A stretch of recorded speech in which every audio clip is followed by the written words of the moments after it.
ബൈബിളിലൂടെ ഒരു തീർത്ഥാടനം എന്ന വചന പഠന പദ്ധതിയിലേക്ക് മാന്യ പ്രേക്ഷകർക്ക് സ്വാഗതം.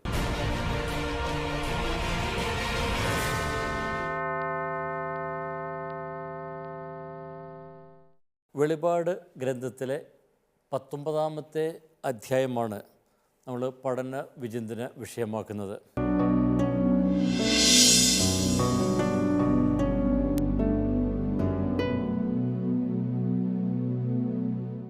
കഴിഞ്ഞ ക്ലാസ്സിൽ 19-ാം അധ്യായത്തിലെ ആദ്യ വാക്യങ്ങളിലൂടെ നാം കടന്നുപോയി. സ്വർഗത്തിലുള്ള വിജയഗീതമാണ് നാം അവിടെ കണ്ടത്.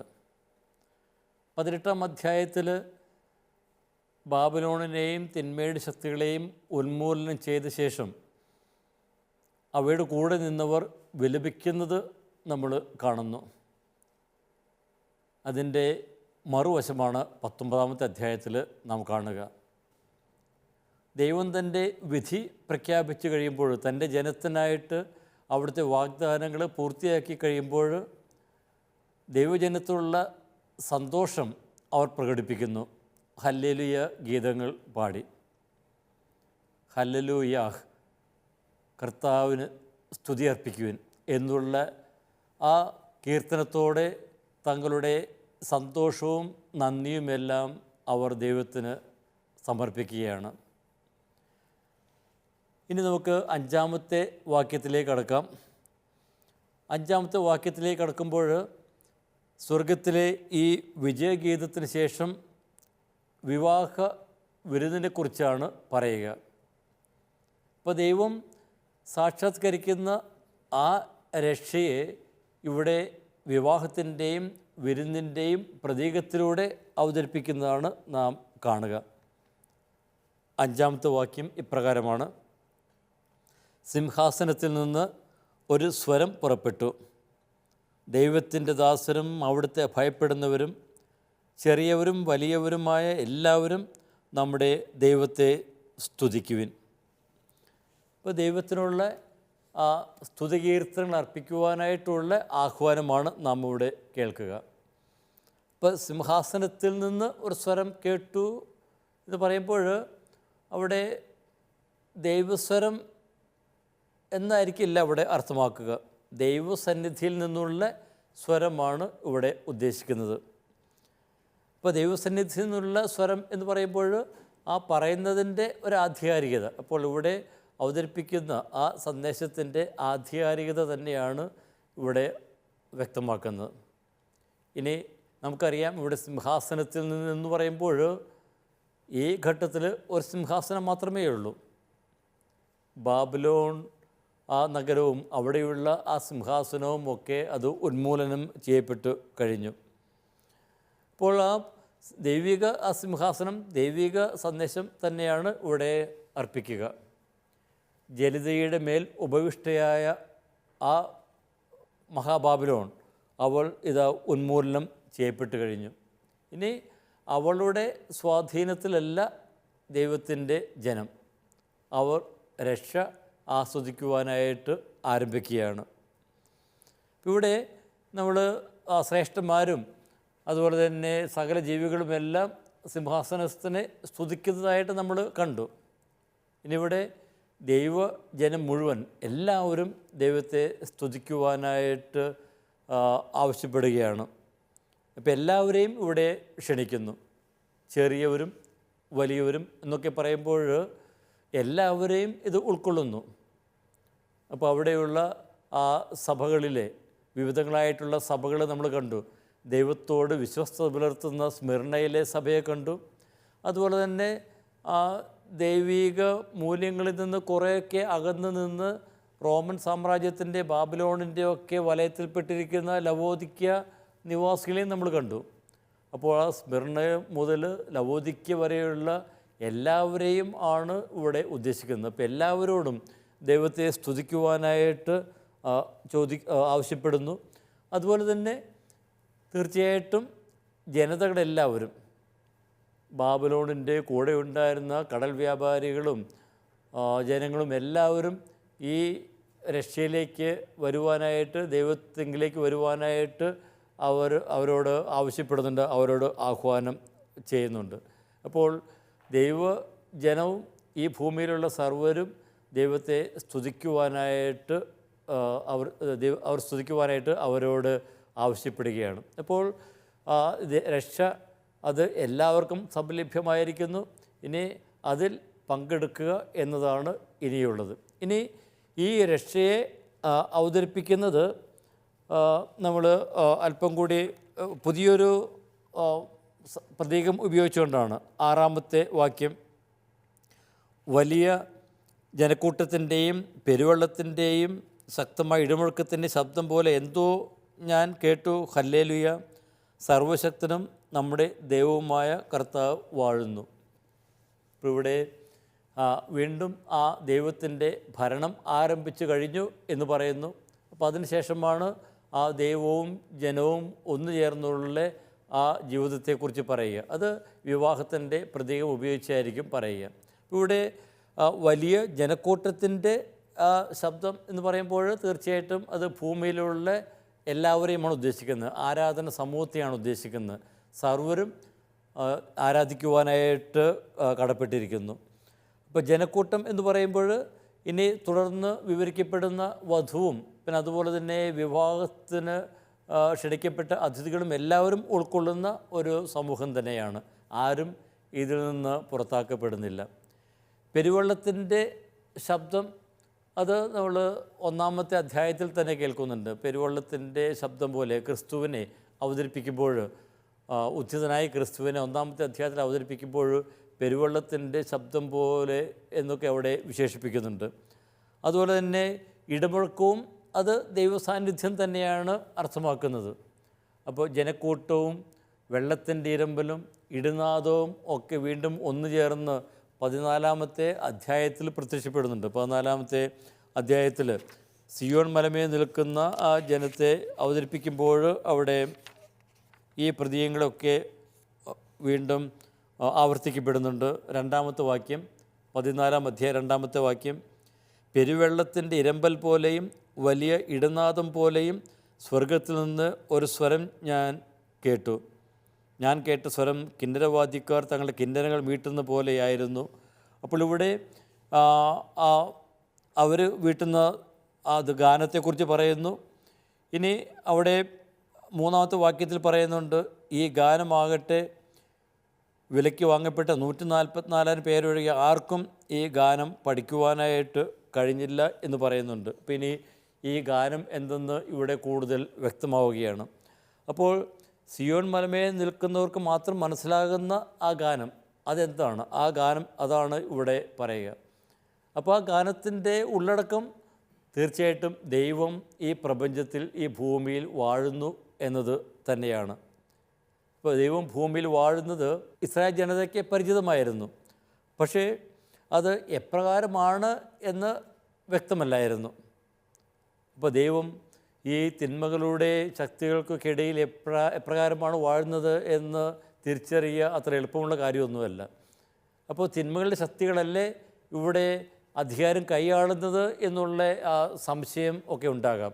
അപ്പം അങ്ങനെ വരുമ്പോൾ ഈ തിന്മയുടെ ശക്തിയിൽ വാഴുമ്പോൾ ദൈവത്തിൻ്റെ ഭരണം ഒരു വിധത്തിൽ പറഞ്ഞാൽ മറയ്ക്കപ്പെട്ടതായിട്ട് അനുഭവപ്പെടുന്നു.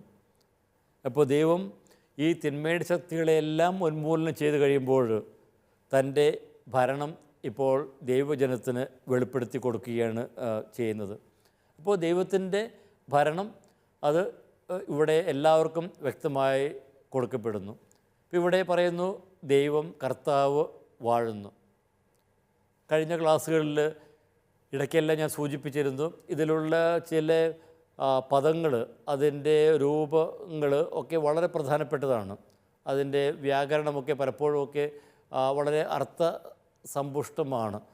അതിലെ ആശയങ്ങൾ നമുക്ക് വ്യക്തമായി മനസ്സിലാക്കണമെങ്കിൽ ഈ പദങ്ങളിലേക്കെല്ലാം നമുക്ക് ചുഴിഞ്ഞിറങ്ങേണ്ടിയിരിക്കുന്നു. ഇപ്പോൾ ഇവിടെ ഉപയോഗിച്ചിരിക്കുന്ന വാഴുന്നു എന്നുള്ള ബസുലിസൻ എന്നുള്ള ആ പദം, ഗ്രീക്ക് പദം, അത് ഗ്രീക്ക് വ്യാകരണപ്രകാരം എയറിസ്റ്റ് എന്ന് പറയും.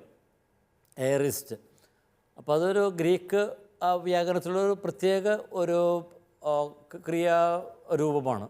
അപ്പോൾ അതിൻ്റെ അർത്ഥം ഇതാണ്, ഈ ദൈവം തൻ്റെ ഭരണം ഇത് ആരംഭിച്ചു കഴിഞ്ഞു, ഇത് യാഥാർത്ഥ്യമായി കഴിഞ്ഞു. അപ്പോൾ ദൈവം ഇപ്പോൾ തന്നെ ഭരിക്കുവാൻ തുടങ്ങി എന്നുള്ളതാണ് ഈ ഒരു പദപ്രയോഗം വഴി അർത്ഥമാക്കുന്നത്. അപ്പോൾ 7-ാം കാഹളം മുഴങ്ങുമ്പോൾ ഇവിടെ ദൈവത്തിൻ്റെ അഭിഷിക്തം ഭരിക്കാൻ തുടങ്ങുന്നുവെന്ന് പറയുന്നുണ്ട്. 11-ാം അധ്യായത്തിൽ 17-ാമത്തെ വാക്യത്തിൽ നമ്മളത് കാണുന്നുണ്ട്. അപ്പോൾ അതിൻ്റെ ഒരു തുടർച്ചയായിട്ട് വേണമെങ്കിൽ ഇതിനെ കാണാം. 17, 11, 17 ആയിരുന്നവനും ആയിരിക്കുന്നവനും സർവശക്തനും ദൈവമായ കർത്താവെ, അങ്ങേക്ക് ഞങ്ങൾ നന്ദി പറയുന്നു. എന്തെന്നാൽ അങ്ങ് വലിയ ശക്തി പ്രയോഗിക്കാനും ഭരിക്കാനും തുടങ്ങിയല്ലോ. അപ്പോൾ ദൈവം ഭരിക്കാൻ തുടങ്ങിയെന്ന് ആ 7-ാമത്തെ കാഹളം മുഴക്കുമ്പോൾ തന്നെ സൂചിപ്പിക്കുന്നുണ്ട്. അപ്പോൾ അത് ഇവിടെ യാഥാർത്ഥ്യമാകുന്നതാണ് ഇവിടെ നാം കാണുന്നത്. അപ്പോൾ ആ 11-ാമത്തെ അധ്യായത്തിൽ പറഞ്ഞതിൻ്റെ തുടർച്ചയായിട്ട് തന്നെ കാണാം. അപ്പോൾ ദൈവത്തിൻ്റെ ഭരണം പടിപടിയായിട്ട് അത് ഇവിടെ തൻ്റെ ജനത്തിന് അത് വെളിപ്പെടുത്തപ്പെടുന്നു. അപ്പോൾ തിന്മ ഉന്മൂലനം ചെയ്ത് കഴിയുമ്പോഴാണ് ദൈവം തൻ്റെ ഭൂമിയിൽ ഭരണം സംസ്ഥാപിക്കുന്നത്. നമ്മൾ സ്വർഗസ്ഥനായ എന്ന പിതാവേ എന്നുള്ള പ്രാർത്ഥനയിൽ അങ്ങയുടെ രാജ്യം വരണമേ എന്ന് നാം പറയാറുണ്ടല്ലോ. മത്തായിയുടെ സുവിശേഷം 6-ാം അധ്യായത്തിൽ നമ്മളത് കാണുന്നുണ്ട്. അപ്പോൾ അങ്ങയുടെ രാജ്യം വരണമേ എന്നുള്ള ആ പ്രാർത്ഥന, പ്രതീക്ഷയോടെ പ്രത്യാശയോടെയുള്ള ദൈവജനത്തിൻ്റെ പ്രാർത്ഥന ഇവിടെ യാഥാർത്ഥ്യമാകുന്നു എന്ന് നമുക്ക് പറയുവാനായിട്ട് സാധിക്കും.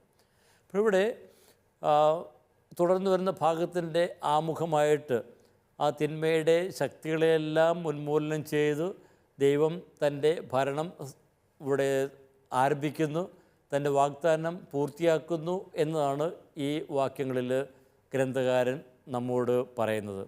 ഇനി തുടർന്നുള്ള വാക്യങ്ങളിൽ 7 മുതലുള്ള വാക്യങ്ങളിൽ ദൈവവും മനുഷ്യനും തമ്മിലുള്ള ആ ഒന്നു ചേർന്നുള്ള ആ സഹവാസത്തെ ആണ് ഇവിടെ അവതരിപ്പിക്കുക. അപ്പോൾ അത് അവതരിപ്പിക്കുവാനായിട്ട് ആ ഗാഢസ്നേഹത്തിൽ ഊന്നിയ ഐക്യം അവതരിപ്പിക്കുവാനായിട്ട് വിവാഹബന്ധത്തിൻ്റെ പ്രതീകമാണ് ഉപയോഗിക്കുക. പഴയ നിയമത്തിൽ വളരെ അധികം പ്രാവശ്യം കാണുന്ന, വളരെ പ്രാധാന്യമറിയിക്കുന്ന ഒരു പ്രതീകം തന്നെയാണ്. അപ്പോൾ ദൈവ മനുഷ്യ ബന്ധം വിവാഹ ബന്ധത്തോട് ചേർന്നാണ്. ദൈവം ഒരു ഭർത്താവ് എന്ന പോലെ തൻ്റെ ജനത്തെ ഒരു ഭാര്യയോട് തൻ്റെ സ്നേഹവും കരുതലുമൊക്കെ കാണിക്കുന്നു. ഇപ്പോൾ പല പ്രവാചകന്മാരുടെ ഗ്രന്ഥങ്ങളിൽ ഈ ഒരു പ്രതീകം എടുത്തുകൊണ്ട് ദൈവത്തിൽ നിന്ന് അകന്നു പോകുന്ന ജനതയെ വേശ്യയോടൊക്കെ ഉപമിക്കുന്നത് നമ്മൾ കാണുന്നുണ്ട്. അതുതന്നെയാണല്ലോ വെളിപാടിൽ നമ്മൾ പലയിടത്തും കാണുന്ന പ്രയോഗങ്ങൾ. ആ ബാബിലോൺ എന്ന് പറഞ്ഞ വേശ്യയെ കുറിച്ച് പറയുമ്പോഴും ഈ ഒരു പ്രതീകത്തിൻ്റെ ഒരു അലയൊളികൾ ഇവിടെയൊക്കെ കാണുവാനായിട്ട് സാധിക്കും. ഇപ്പോൾ ദൈവ മനുഷ്യബന്ധത്തെക്കുറിച്ചുള്ള ചില ഭാഗങ്ങളിലേക്ക് നമുക്കൊന്ന് കടന്നു നോക്കാം. ഏശയ്യ 54 4-ാം വാക്യം, ഏശയ്യ 54 4 മുതലുള്ള വാക്യങ്ങൾ ഒക്കെ ഈ പ്രതീകത്തിൻ്റെ പ്രാധാന്യം തിരിച്ചറിയുവാനായിട്ട് ഇത് നമ്മെ സഹായിക്കും. 4 മുതൽ ഭയപ്പെടേണ്ട, നീ ലജ്ജിതയാവുകയില്ല, നീ അപമാനിതയാവുകയുമില്ല. നിൻ്റെ യൗവനത്തിലെ അപകീർത്തി നീ വിസ്മരിക്കും, വൈധവ്യത്തിലെ നിന്ദനം നീ ഓർക്കുകയുമില്ല. നിൻ്റെ സ്രഷ്ടാവാണ് നിൻ്റെ ഭർത്താവ്, സൈന്യങ്ങളുടെ കർത്താവ് എന്നാണ് അവിടുത്തെ നാമം. 6-ാമത്തെ വാക്യം, പരിത്യക്തിയായ യൗവനത്തിൽ തന്നെ ഉപേക്ഷിക്കപ്പെട്ട ഭാര്യയെപ്പോലെ സന്തപ്ത ഹൃദയായ നിന്നെ കർത്താവ് തിരികെ വിളിക്കുന്നു. അപ്പോൾ ഇവിടെ ആ പ്രവാചകൻ ഇസ്രായേൽ ജനത്തെ ഒരു ഭാര്യയോട് ഉപമിക്കുന്നു. ആ പ്രിയ ഭാര്യയെ അവിടുന്ന് തിരികെ വിളിക്കുന്നു. കർത്താവിൽ നിന്ന് അകന്നുപോയ, കർത്താവിനെ ഉപേക്ഷിച്ചു പോയ ഇസ്രായേൽ ജനത്തെ വീണ്ടും തൻ്റെ അരികിലേക്ക് വിളിക്കുവാനായിട്ട് ഈ ഒരു പ്രതീകം തന്നെയാണ് ഉപയോഗിക്കുന്നത്. അതുപോലെ തന്നെ ജെറമിയ പ്രവാചകൻ്റെ പുസ്തകത്തിലെ 31-ാമത്തെ അധ്യായത്തിൽ 1 മുതലുള്ള വാക്യങ്ങളിലും ഈ ഒരു പ്രതീകം നമുക്ക് കാണുവാനായിട്ട് സാധിക്കും. 31 മുതൽ കർത്താവ് അരുൾ ചെയ്യുന്നു, അന്ന് ഞാൻ എല്ലാ ഇസ്രായേൽ ഭവനങ്ങളുടെയും ദൈവമായിരിക്കും, അവർ എൻ്റെ ജനവുമായിരിക്കും. 3-ാമത്തെ വാക്യത്തിൽ, വിദൂരത്തിൽ നിന്ന് കർത്താവ് അവന് പ്രത്യക്ഷനായി അരുൾ ചെയ്തു, എനിക്ക് നിന്നോടുള്ള സ്നേഹം അനന്തമാണ്, നിന്നോടുള്ള വിശ്വസ്തത അചഞ്ചലവും.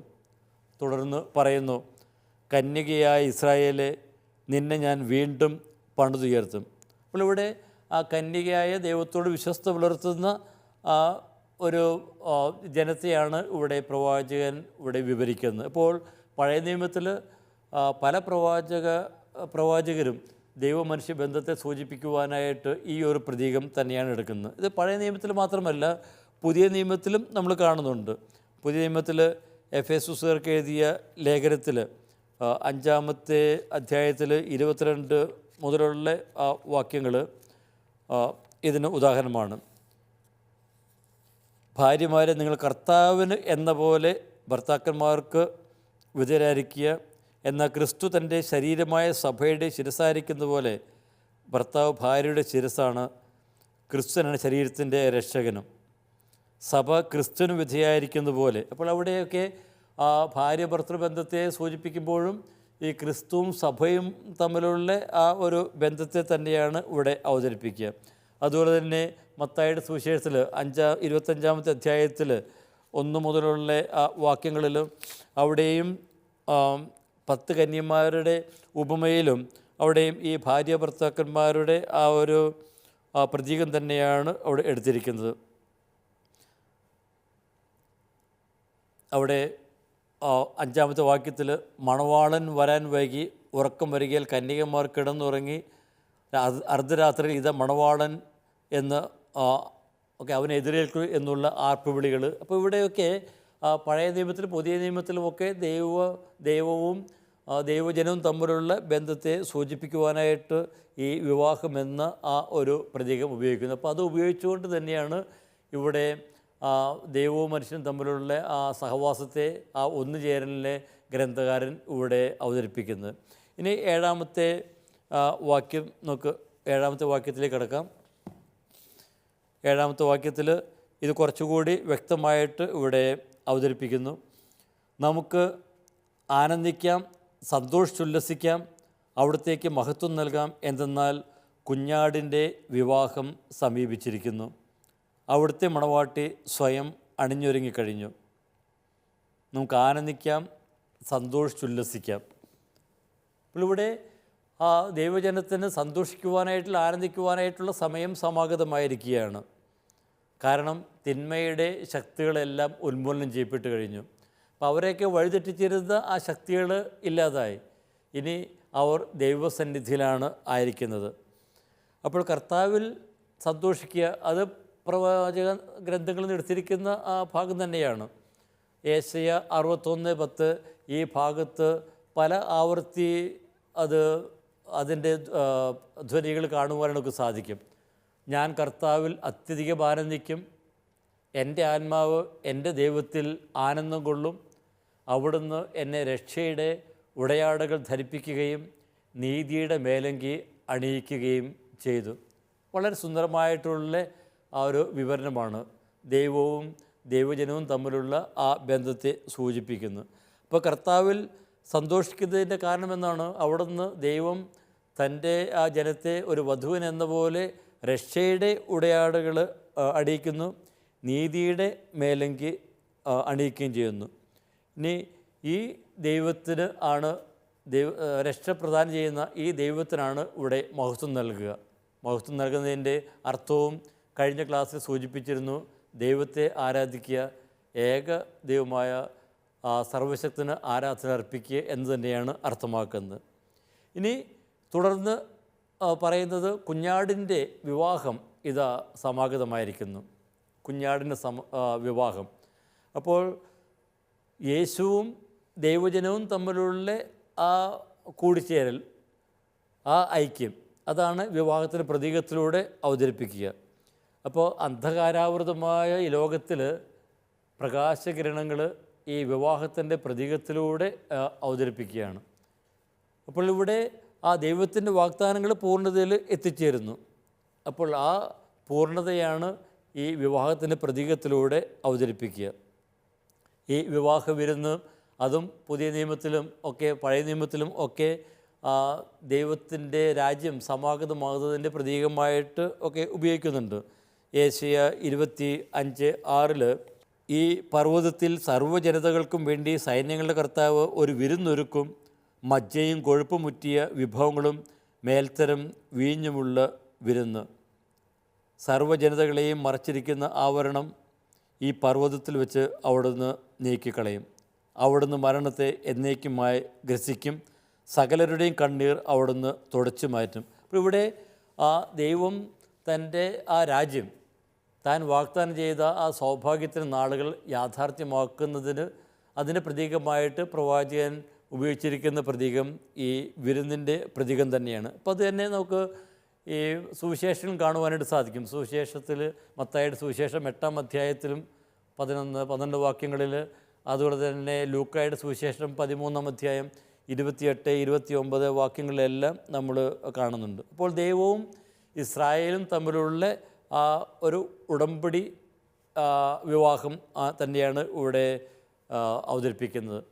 ഇപ്പോൾ ദൈവത്തിന് തൻ്റെ ജനത്തോടുള്ള ആ സ്നേഹവും കരുതലും അത് ഒരു ഭാര്യയോടെന്ന പോലെയാണ്. ഹോസിയ പ്രവാചകൻ അത് വളരെ മനോഹരമായിട്ട് അവതരിപ്പിക്കുന്നുണ്ട്. ഹോസിയ 2-ാമത്തെ അധ്യായം 19-20 വാക്യങ്ങൾ. എന്നേക്കുമായി നിന്നെ ഞാൻ പരിഗ്രഹിക്കും, നീതിയിലും സത്യത്തിലും സ്നേഹത്തിലും കാരുണ്യത്തിലും നിന്നെ ഞാൻ സ്വീകരിക്കും, വിശ്വസ്തതയിൽ നിന്നെ ഞാൻ സ്വന്തമാക്കും, കർത്താവിനെ നീ അറിയും. ഇപ്പോൾ ഭാര്യ ഭർത്തൃബന്ധത്തിൻ്റെ ആ പ്രതീകം എടുത്തുകൊണ്ട് ദൈവവും ദൈവജനവും തമ്മിലുള്ള ആ ബന്ധത്തെ പ്രവാചകന്മാർ അവതരിപ്പിക്കുന്നു. അപ്പോൾ ഈ ഒരു പ്രതീകം എടുത്തുകൊണ്ട് തന്നെ വെളിപാട് ഗ്രന്ഥത്തിലും ഇപ്പോൾ യാഥാർത്ഥ്യമാകുന്ന ആ ദൈവരാജ്യത്തെ അവതരിപ്പിക്കുന്നു. പഴയ നിയമത്തിൽ ഈ ദൈവ മനുഷ്യബന്ധത്തെ വിവാഹത്തിൻ്റെ പ്രതീകത്തിലൂടെ അവതരിപ്പിക്കുന്ന മനോഹരമായിട്ടുള്ള ഒരു ഗ്രന്ഥമുണ്ട്, ഉത്തമഗീതം. വളരെ മനോഹരമായിട്ടുള്ള ഒരു മിസ്റ്റിക്കൽ രചന എന്ന് വിശേഷിപ്പിക്കാവുന്ന ഒരു ഗ്രന്ഥമാണ്. ഇപ്പോൾ വിവാഹത്തിൻ്റെ പ്രതീകമാണ് ഈ ഗ്രന്ഥത്തിൽ മുഴുവൻ നിറഞ്ഞു നിൽക്കുന്നത്. അപ്പോൾ ദൈവവും മനുഷ്യനും തമ്മിലുള്ള ഗാഢബന്ധത്തിൻ്റെ ഒരു കാവ്യാത്മകമായിട്ടുള്ള അവതരണം തന്നെയാണ് അവിടെ കാണുന്നത്. അപ്പോൾ ഈ പശ്ചാത്തലമൊക്കെ ഇവിടെ ഈ വെളിപാടിൽ ഗ്രന്ഥത്തിൽ നമുക്ക് കാണുവാനായിട്ട് സാധിക്കും. ആദിമ സഭയും യേശുവിനെ മണവാളനായിട്ട് കണ്ടിരുന്നു എന്ന് നേരത്തെ പറഞ്ഞിരുന്നു. യേശുവിൻ്റെ ഉപമകളിൽ പലയിടത്തും യേശു മണവാളനാണ്. യോഹന്നാൻ്റെ സുവിശേഷത്തിലും ഈ വിവാഹത്തിൻ്റെ പ്രതീകം ഉപയോഗിക്കുന്നുണ്ട്. 2-ാമത്തെ അധ്യായത്തിൽ കാനായിലെ കല്യാണ വിരുന്നിൽ, അപ്പോൾ അതിൽ നമ്മൾ അതിൻ്റെ ആഴമേറിയ തലങ്ങളിലേക്ക് പോകുമ്പോൾ നമുക്ക് അറിയാം ഇത് ഇവിടെ ആ മണവാളൻ എന്ന് പറയുന്ന അവിടെ അവതരിപ്പിക്കപ്പെടാത്ത ആ മണവാളൻ, രംഗത്ത് വരാത്ത മണവാളൻ എന്ന് പറയുന്നത് അത് യേശു തന്നെയാണ്. അപ്പോൾ യേശുവും സഭയും തമ്മിലുള്ള ആ ഒരു ബന്ധം തന്നെയാണ് അവിടെ അവതരിപ്പിക്കുക. അതുപോലെ തന്നെ 3-ാമത്തെ അധ്യായത്തിൽ 29-ാമത്തെ വാക്യത്തിലും യേശുവിനെ മണവാളനായിട്ട് അവതരിപ്പിക്കുന്നുണ്ട്. ഇനി കൊറിന്തോസ്യർക്ക് എഴുതിയ 2-ാമത്തെ ലേഖനത്തിൽ 11:12 വിശ്വാസികൾ ക്രിസ്തുവിന് വധുവിനെ പോലെ നൽകപ്പെട്ടവരാണ് എന്ന് പറയുന്നുണ്ട്. അപ്പോൾ അതിന് സമാനമായിട്ട് തന്നെയാണ് പൗലോസ് എഫെസോസുകാർക്ക് എഴുതിയ ലേഖനത്തിൽ സഭ യേശുവിൻ്റെ മണവാട്ടിയാണ് എന്ന് പറയുന്നത്. എഫെസോസുകാർക്ക് എഴുതിയ ലേഖനം 28-ാം വാക്യം മുതൽ 5-ാം അധ്യായം 28 മുതൽ 32 വരെയുള്ള വാക്യങ്ങളിൽ നമ്മൾ കാണുന്നു. അപ്പോൾ വിവാഹം അത് ദൈവമനുഷ്യ ബന്ധത്തിൻ്റെ ഏറ്റവും സുന്ദരമായിട്ടുള്ള ഒരു അവതരണം തന്നെയാണ്. ഇത് രക്ഷയുടെ ഒരു സമയമാണ്. അപ്പോൾ വിവാഹം എന്ന് പറയുമ്പോൾ ദൈവം യാഥാർത്ഥ്യമാക്കുന്ന ആ ഒരു രക്ഷയുടെ സമയമായിട്ട് നമുക്ക് കാണുവാനായിട്ട് സാധിക്കും. അപ്പോൾ അടിമത്തത്തിൽ നിന്ന്, ആ ദുഃഖങ്ങളിൽ നിന്ന്, വേദനകളിൽ നിന്നുള്ള ആ മോചനം അത് ഇവിടെ അർത്ഥമാക്കുന്നു. യെശയ്യായുടെ പുസ്തകത്തിലെ 61-ാമത്തെ അധ്യായത്തിൽ നിന്നുള്ള ആ വാക്യം നമ്മൾ നേരത്തെ കണ്ടതാണ്. 10-ാമത്തെ വാക്യം നമ്മൾ നേരത്തെ കണ്ടതാണ്. അപ്പോൾ ഈ വിരുന്നിൻ്റെ ആ പ്രതീകം യുഗാന്ത രക്ഷയുടെയും ദൈവരാജ്യം സമാഗതമാകുന്നതിൻ്റെയും പ്രതീകമായിട്ട് പഴയ നിയമത്തിലും പുതിയ നിയമത്തിലുമൊക്കെ ഉപയോഗിക്കുന്നു.